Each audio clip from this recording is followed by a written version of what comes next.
আরে ফারদিন, হাটে তো এসে পড়ছি, চল একটা গরু নিয়ে যাই। চলো।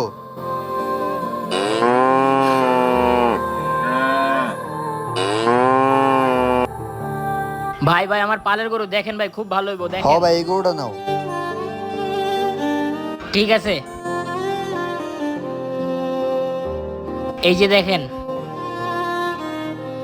ভাই, বেশি না 2,20,000 দিয়েন। ভাই শোনেন, একটা গরু কিনবেন কোরবানির জন্য, এত রাগ করেন কেন?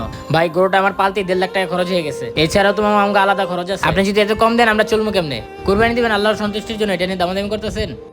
অথচ মামা বাইরে কত টাকা নষ্ট করেন, ওইখানে তো এত দামাদামি করেন না। আরে ভাই, ও তো ঠিকই বলছে, আমরা কত জায়গায় কত টাকা খরচ করে এই গরুটা আমরা নেই। হ্যাঁ ভাই, আপনি ঠিকই বলছেন, আপনার সাথে আমার এত দামাদামি করা ঠিক হয় না। আপনি ঠিক আছে, এই গরুটা আমাকে দিয়ে দেন আর আপনি হাসিল করে আসেন।